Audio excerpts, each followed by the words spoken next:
Ya, bismillahirrahmanirrahim. Itu udah pertanyaan itu curhat.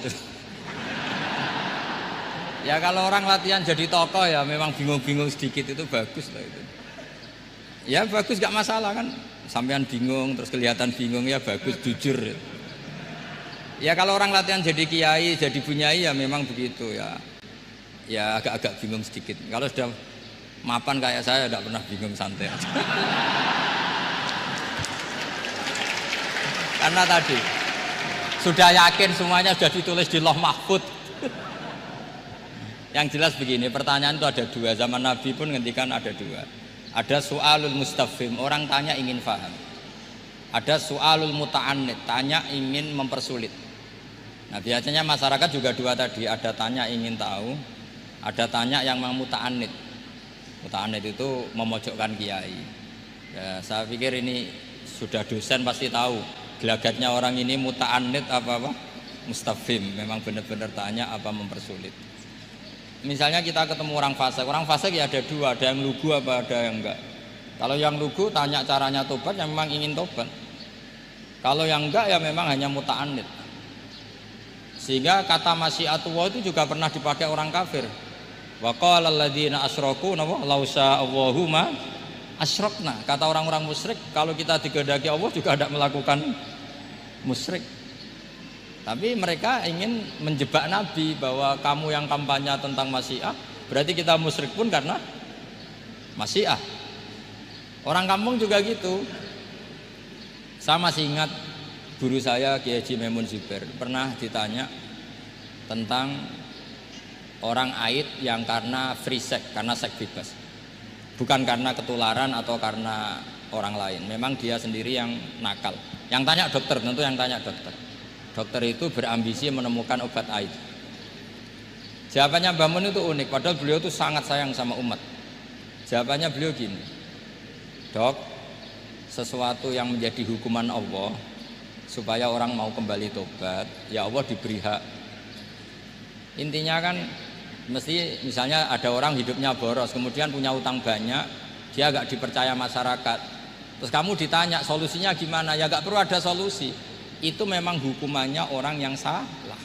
Biar roh rasane lahum fid dunya khizyun, ada unsur kehinaan. Ada orang selingkuh dikucilkan masyarakat. Terus tanya kamu gimana caranya nggak dikucilkan? Ya Allah diberi hak untuk memberi hukuman. Begitu juga penyakit-penyakit yang karena kesalahan manusia. Allah harus kita beri hak untuk memberi apa? Hukuman. Meskipun berkali-kali kita memberi pintu apa? Tobat. Nah, biasanya juga gitu. Orang belajar itu wajib nggak? Kan wajib. Masyarakat tuh nggak mau belajar tentang agama. Kemudian karena nggak belajar, setiap ada masalah agama dia tidak bisa. Terus galau. Ya Allah beri hak memberi sanksi orang yang nggak mau belajar itu kan membawa kebodohan. Kebodohan itu mesti zulumat, mesti kegelapan. Kegelapan menjadi kegalauan. Jadi misalnya ada mbak-mbak kok sampai perawan tua agak nikah, atau kangkang sampai jaka tua agak nikah, tanya saya, Gus caranya nikah gimana? Itu keangkuhan kamu, wis ra ganteng pilih-pilih. Mesti harus gitu jawabnya.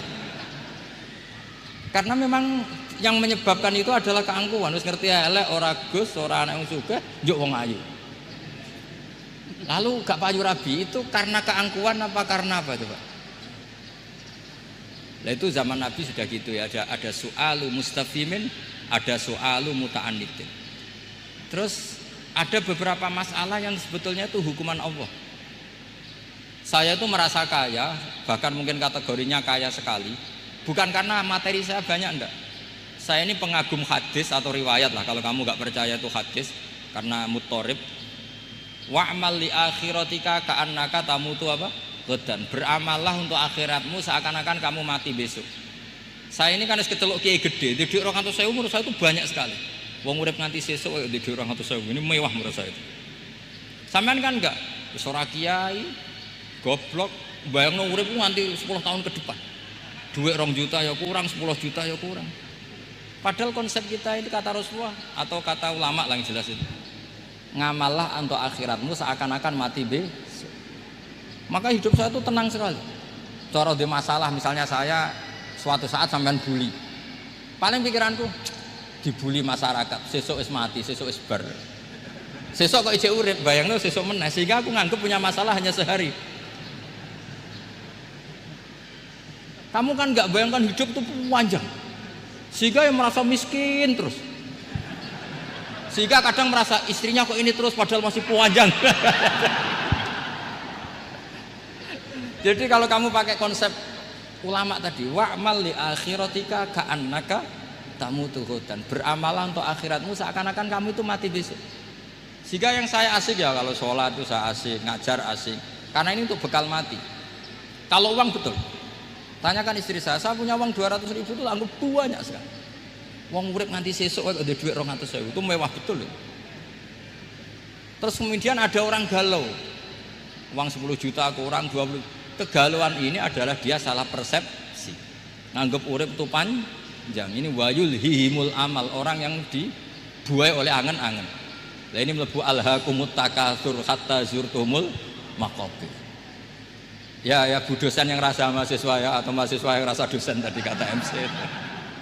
Ini enggak gitu, keliru MC. Dosen yang rasa bunyai. Jadi lebih keren. Dosen yang apa? Rasa bunyai. Ya saya kira demikian. Assalamualaikum warahmatullahi wabarakatuh.